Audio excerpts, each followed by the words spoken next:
Hey there, what's going on you guys, and welcome to this segment on my channel. This is something that I hope to make a regular series if this is popular, where I have movies, either you guys suggest or I pick, that are just so bad and they just need to be talked about in depth. That way I have a chance to rant about them, we get to have fun, and it's a bit of a break from the usual thing that we do on this channel. And today we're talking about the one that I've wanted to talk about for years. The Three Musketeers from 2011 from Paul W.S. Anderson. I have to say right up front, this movie is so bad. It's just so insanely incompetent in so many ways. And Paul W.S. Anderson seemed to think he was making the new Star Wars movie with this thing. But let me not just tell you about it. Let's actually dive right into this movie. To start with, this movie starts as all good movies do, with inaccurate history lessons over a CGI map. That's the best way. And then after we get this narration of exposition from Athos, played by none other than the guy who plays Mr. Darcy from 2005 Pride and Prejudice. And get used to this, there's a lot of stars in this movie. He finishes the whole thing by saying, "Only 3 men can save him." Or something like that, you know, like one of those lines where it's like, "Can save the world." It's like, only 3 guys can stop a worldwide disaster. Okay, yeah, so the whole world wars that were going on around that time where countries are fighting each other and the feudal system, that's all fine because there's the 3 guys. Then go into this city where the 3 Musketeers are like on this mission to retrieve this thing, and this guard just turns around with the funniest turn and the dumbest looking mustache. And Athos appears in this just really stupid underwater breathing apparatus with this dumb as fuck looking weapon, and he of course freezes and his name pops up. Like, it's at this point we're introduced into Milady, who, of course, is the wife of Paul W.S. Anderson because he casts her in everything. And they have this horrible dialogue near her Athos, which is like, "Getting clumsy? The feeling is mutual." It's kind of like a knife. It's just what is this? Those are the first lines of the movie? Oh my god! So after this, we're introduced to the other Musketeers, Aramis, who is Catholic and constantly does the crucifix the whole movie, for reasons, and goes and sleeps with a lady on a ship after kicking her boyfriend's butt. And she just wants to. We then are introduced, though, to Porthos, who I absolutely love. He's like the most awesome character. He has all the best lines, and he's just a loud, belligerent asshole. Like this right here. Very arrogant and foolish. And you're so sexy. So after this, they finally get down to this area they're supposed to be at, and of course, Porthos is like, they see it looks really easy, and Porthos is like, "Well, I'll go first," and Athos like, "No, it's too easy." You know, of course it's booby-trapped, and in this Indiana Jones rip-off scene where the floor is weighted and arrows shoot. Because, you know, and then after that, they get across because while they're all debating it, Milady does this, which is this stupid-looking run where she's like, it's the fuck is this? Like, what is it? She just slides across the floor because, you know, this is post-Matrix, so we have to rip that off, too. You know, Paul W.S. Anderson's already ripping off, you know, Indiana Jones, already Star Wars, so you get Batman. But yeah, let's keep going. I failed to mention is that Luke Evans is Aramis in here. And then later on, after they get this thing and they go to Paris, they get betrayed by Buckingham, who's working, it turns out, with Milady. Oh, shocker! She's a traitor? The lady was all weird and had a knife on it. I wouldn't have guessed. But guess what? It gets better. Buckingham is played by Orlando Bloom from Lord of the Rings and Pirates of the Caribbean. How did they get these people signed into this movie? Next, we're finally introduced to D'Artagnan, who's played by the same guy who played Percy Jackson. And he's practicing with his dad with sword fighting or whatever, and then he's like gonna go, apparently. You know, he's leaving the family, leaving the nest. Interesting fact also, his dad has a New Jersey accent in France. That was cool. And on top of that, then he's like, "I'll be careful." He's like, "Nah, don't be careful." He tells him, he's like, "Go do whatever you want. Get hurt. Make mistakes." He's like, "What did you tell yourself? What the? What? That's some bad advice for back in the..." So when he finally does arrive and leaves Gascony, arrives in like Paris, D'Artagnan runs into this guy with a patch in his eye, played by Mads Mikkelsen. The stars just keep coming. And basically, Mads Mikkelsen makes fun of his horse, and he's like, "Well, since you insulted her, you should apologize." And Mads Mikkelsen's like, "Go screw yourself." And he's like, "Well, let's fight about it." And I just love this scene, because D'Artagnan gets all ready to start a fight. Mads Mikkelsen just freaking shoots him. But what's best is after he shoots him, D'Artagnan goes, "Oh, you shot me!"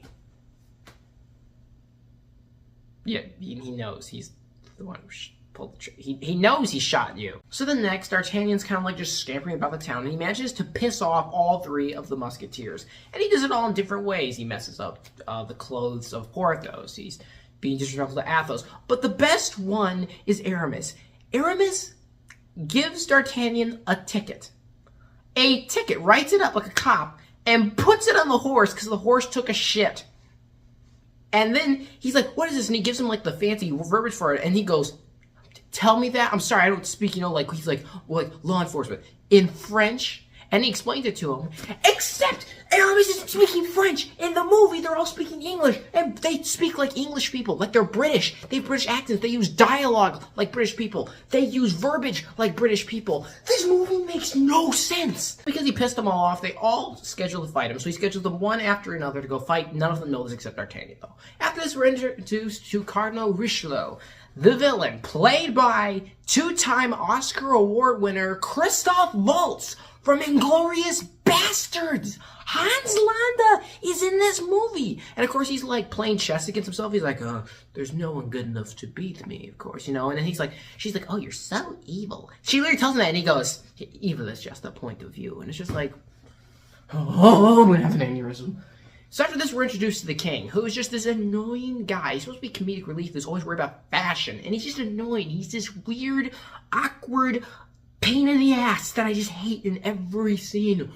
What was Paul W. S. Anderson thinking? All this guy cares about is clothes, and he just whines, literally, just whines every scene, and he's insecure, and he acts like a baby. It's so bad. So after this, D'Artagnan gets ready to fight the three Musketeers, and after he insults Porthos, Porthos gives my favorite line of this whole movie. "What would you like me to put on your headstone? Little shit?" So after all of the Musketeers introduce themselves, they get a title drop because D'Artagnan sits there and he's like, "The Three Musketeers." Not only this, some guys who work for Richelieu just pop up for reasons. And they get into this horribly choreographed fight. I mean, it's just atrocious looking. But in the middle of it, D'Artagnan finds this girl who becomes his love interest in the movie. She just walks through the middle of a fight and then looks up like, oh shit, there's 100 guys fight. Oh, I didn't notice till I got this close. And then this horrendous line is exchanged where she walks up and she tells D'Artagnan, "Are you always this cocky?" And he goes, "Only on Tuesdays." The fuck does that even mean? So afterwards, they all get commended or whatever. And then when they're in this room, Athos is scarred, and he's the character with all the deepness. He's telling D'Artagnan when he loses, he's like, "This," takes a drink of liquor, "this," throws his sword in the freaking ceiling, "this," and just chucks money. And I'm just like, what? And then if you thought this movie had any respect, you know this movie didn't give a shit when James Corden walks in as the servant. Of course, being James Corden, he manages to make this movie 10 times worse than it already was, with some of the worst jokes ever, where he talks about how rats have been pissing on him and birds are crapping on his face, and I'm just like, why don't... So then the king's having trouble being romantic with his wife and goes to D'Artagnan to advice, and it turns into a rom-com for 10 minutes. Because there's not enough rock with this movie yet. A little after this, we hear about the bad guys' master plan. They're going to steal this necklace to make the queen not be able to wear it, so the king will get angry, so all this stuff will happen, so a war will start.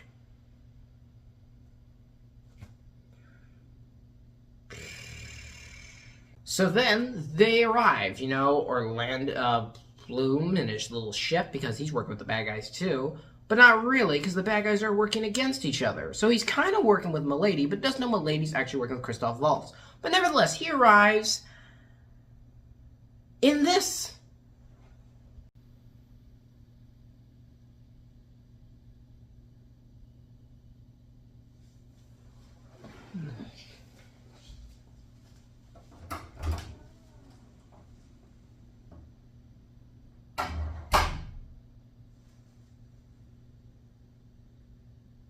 Flying ship? Yeah, sure. Who cares anymore? Who cares? So then finally Milady breaks in this really weird looking sequence, steals the necklace, and she gets away with it. She leaves, she gets in that flying ship and goes back with Orlando Bloom. And Christoph Waltz is like explaining, like, I know this is a part I'm supposed to explain my evil plan, but unfortunately, Your Majesty, I don't know what happens. Because the Queen suspects stuff. So the Queen gets the girl who likes D'Artagnan to kiss D'Artagnan. And after she does that, D'Artagnan's just like, he wants some. See, he's hard now. So he decides, I'm going to get everyone to help me so I can get some. They head off on that mission, and they figure out where the necklace is and stuff, and D'Artagnan allows himself to get captured. So they blow up the place, and then Orlando Bloom just kind of like, as they're going away. By the way, they got the flying ship somehow. You know, they just have it now. Because the plot story needs them to have it. So anyway, they blow through him, and Orlando Bloom just kind of goes, ah, no! So they capture Milady, you know, and they take her up, and they're like, all right, you know, give us the necklace. She gives them the necklace, and they say, all right, we have to execute her now. Now, she saved D'Artagnan earlier in the movie, sort of, from Mads Mikkelsen. And so she's up there, she's like, oh, you know, I saved you. Don't you remember? And you're like, oh, maybe this... But no, nothing actually comes of that, and she just jumps off the ship. That's it.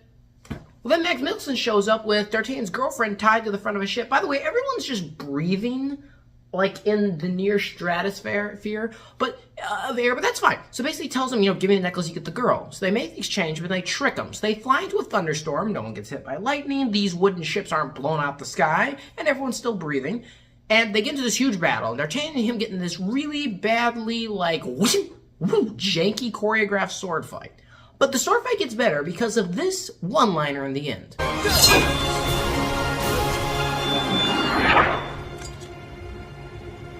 You should have stayed in Gascony, boy.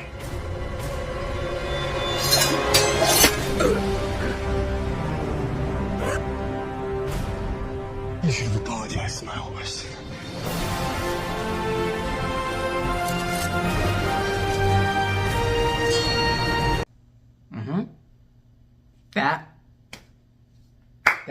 That's good.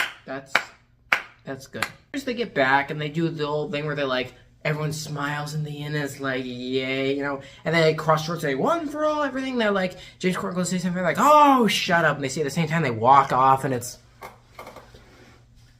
you know, it's supposed to be funny and stuff, but it's not. So then the end credits is this pop song, but here's the best part. The end of this movie, there's like a scene before the credits, like a mid-credit scene, where in this mid-credit scene, it sets up a sequel. There's not gonna be one!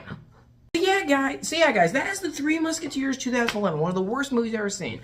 I'm just glad to get this on my chest. I wanted to do this for a while, so thank you guys as always for watching and suffering with me right now. I appreciate you, and I'll see you all next time.